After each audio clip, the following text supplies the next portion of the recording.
Lay back, close your eyes, and let yourself drift away as you listen. Tonight's Wikipedia page is about the Chimera.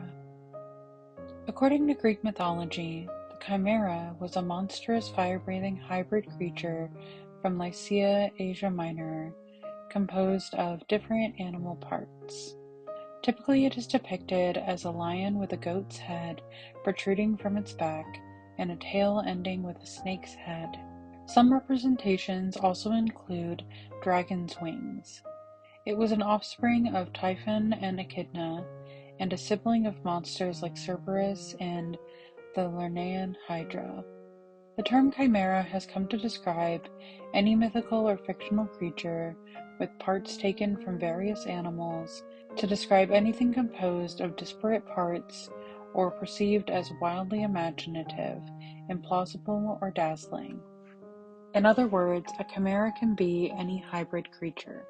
In figurative use, derived from the mythological meaning, chimera refers to an unrealistic or unrealizable, wild, foolish, or vain dream, notion, or objective.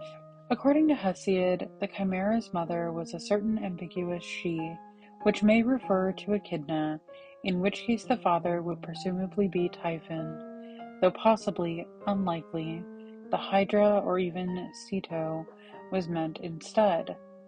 However, the mythographers Apollodorus, citing Hesiod as his source, and Hyginus both make the chimera the offspring of Echidna and Typhon. Hesiod also has the Sphinx and the Nemean lion as the offspring of Orthus and another ambiguous she, often understood as probably referring to the chimera, although possibly instead to Echidna or again even Ceto.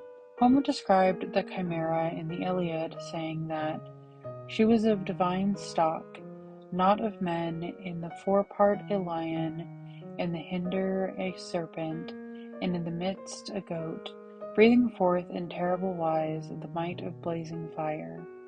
Hesiod and Apollodorus gave similar descriptions: a three-headed creature with a lion in front, a fire-breathing goat in the middle, and a serpent in the rear. In a lesser-known tale, the Cumaean Sibyl encountered the chimera in a vision, interpreting it as an omen. She advised her followers to establish harmony in their community to prevent the chaos and destruction that may have been brought about by the chimera. According to Homer, the chimera, who was reared by Aristodaris, the father of Atimnus and Meres, Trojan warriors killed by Nestor's sons Antilochus and Thrasymedes, was a bane to many men. As told in the Iliad, the hero Bellerophon was ordered by the king of Lycia to slay the chimera, hoping the monster would kill Bellerophon. Still, the hero, trusting in the signs of the gods, succeeded in killing the chimera. Hesiod adds that Bellerophon had help in killing the chimera, saying, "Her did Pegasus and noble Bellerophon slay." Apollodorus gave a more complete account of the story. Iobates, the king of Lycia, had ordered Bellerophon to kill the chimera, who had been killing cattle and had devastated the country, since he thought that the chimera would instead kill Bellerophon, for it was more than a match for many, let alone one.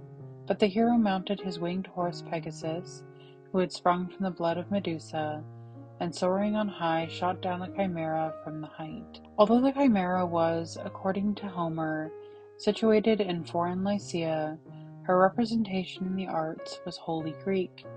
An autonomous tradition that did not rely on the written word was represented in the visual repertory of the Greek vase painters. The chimera first appeared early in the repertory of the Proto-Corinthian pottery painters, providing some of the earliest identifiable mythological scenes that may be recognized in Greek art. After some early hesitation, the Corinthian type was fixed in the 670s BC. The variations in the pictorial representations suggest multiple origins to Marilyn Lowe Schmidt. The fascination with the monstrous devolved by the end of the 7th century into a decorative chimera motif in Corinth, while the motif of Bellerophon on Pegasus took on a separate existence alone. A separate Attic tradition, where the goats breathe fire and the animals rear a serpentine, begins with the confidence that Marilyn Lowe Schmidt is convinced that there must be unrecognized or undiscovered local precursors. Two vase painters employed the motif so consistently that they were given the pseudonyms the Bellerophon painter and the Chimera painter. Similar creatures. A fire-breathing lioness was one of the earliest solar and war deities in ancient Egypt, representations from 3,000 years prior to the Greeks, and influences are feasible. The lioness represented the war goddess and protector of both cultures that we unite as ancient Egypt. Sekhmet was one of the dominant deities in Upper Egypt and Bast in Lower Egypt. As the Divine Mother, and more especially as protector for Lower Egypt, Bast became strongly associated with Wadjet, the patron goddess of Lower Egypt. In the Etruscan civilization, the chimera appears in the Orientalizing period that precedes Etruscan archaic art. The chimera appears in Etruscan wall paintings of the 4th century BC. In the Indus Valley Civilization, the chimera is depicted in many seals. There are different kinds of chimera composed of animals from the Indian subcontinent. It is not known what the Indus people called the chimera. Although the chimera of antiquity was forgotten in medieval art, chimerical figures appear as embodiments of the deceptive, even satanic forces of raw nature. They were depicted with a human face and a scaly tail, as in Dante's vision of Geryon in Inferno 7-17, 25-27. Hybrid monsters more akin to the manticore of Pliny's Natural History provided iconic representations of hypocrisy and fraud well into the 17th century through a symbolic representation in Caesar Ripa's Iconological. The myths of the chimera may be found in the Bibliotheca of Pseudo-Apollodorus, Book 1, the Iliad, Book 16, by Homer, the Fabulae 57 and 151 by Hyginus, the Metamorphoses, Book 6, 339 by Ovid, 9, 648, and the Theogony by Hesiod.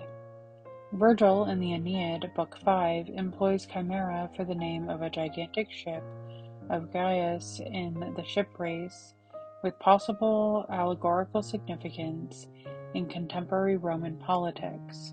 Pliny the Elder cited Ctesias and quoted Photius identifying the chimera with an area of permanent gas vents that still may be found by hikers on the Lycian Way in southwest Turkey.